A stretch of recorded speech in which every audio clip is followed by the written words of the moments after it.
La palabra de Dios de hoy nos recuerda dos reyes. En la primera tenemos una pequeña interrupción. Ayer comenzábamos con el libro de los reyes, hoy tenemos una página del libro del eclesiástico, del Ben Sirá, un libro sapiencial, donde hace una elegía, una alabanza al rey David, y es una síntesis bastante completa de todo lo que nosotros vinimos leyendo sobre David las 2 semanas anteriores. Y acá tal vez pone un poquito más el acento en la parte litúrgica. Fue un momento muy importante para David su pecado, sobre todo el pecado con Betsabé, pero sin embargo, sin callar esto, pone de relieve también todo lo que él hizo por el culto de Dios, por el servicio de Dios, y en el trasfondo de toda esta alabanza que el libro sapiencial hace de David, encontramos en realidad lo elemental y lo fundamental que tenemos que tener en todo, porque Jesús se llamaba hijo de David. David no lo podemos ignorar en el Antiguo y en el Nuevo Testamento, y pertenece también a nuestra tradición judeocristiana.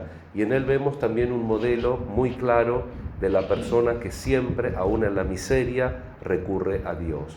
Los reflejos de David siempre, en definitiva, le marcan el norte, le marca la brújula para donde tiene que ir, y por eso siempre él recurre al Señor.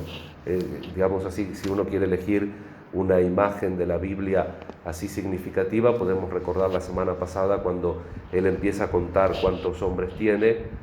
Viene Gad y le dice: elegí 3 castigos, y el último era la peste, 3 días de peste. Dice: bueno, caigamos mejor en las manos del Señor.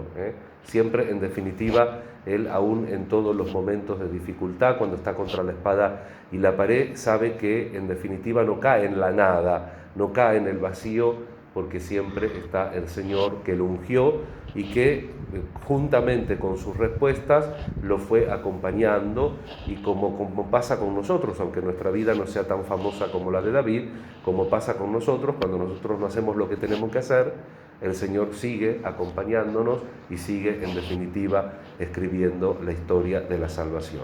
Y después tenemos un rey sucho, Herodes, un pobre ebrio, que termina matando a alguien que, en definitiva, también de alguna manera admiraba, como nos recuerda el Evangelio de Marcos.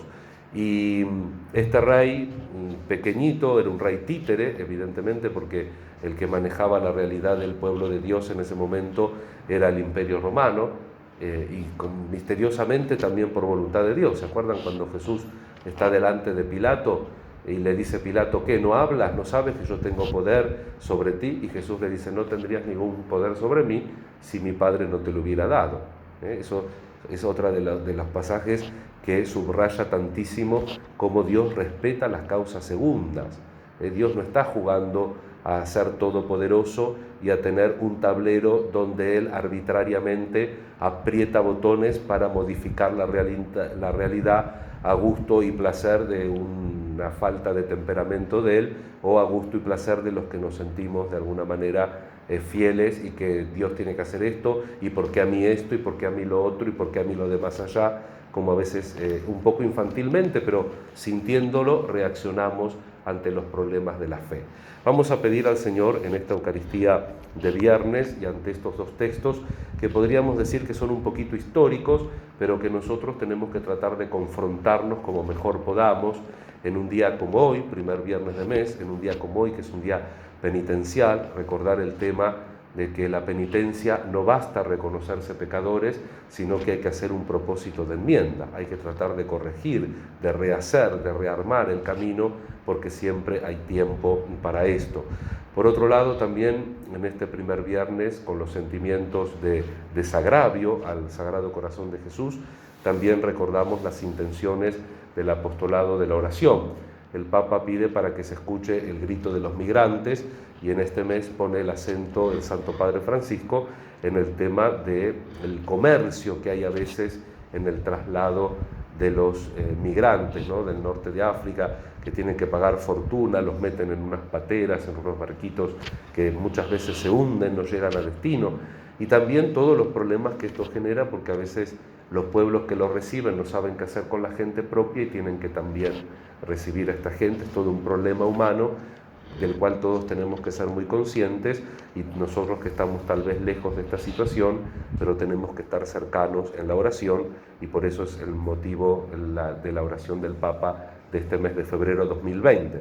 Y después la conferencia episcopal le pide a la Virgen salud de los enfermos por todos los enfermos. Y eso es pan cotidiano. ¿Quién no tiene un enfermo? ¿Quién no tiene alguna cosita en su propia salud?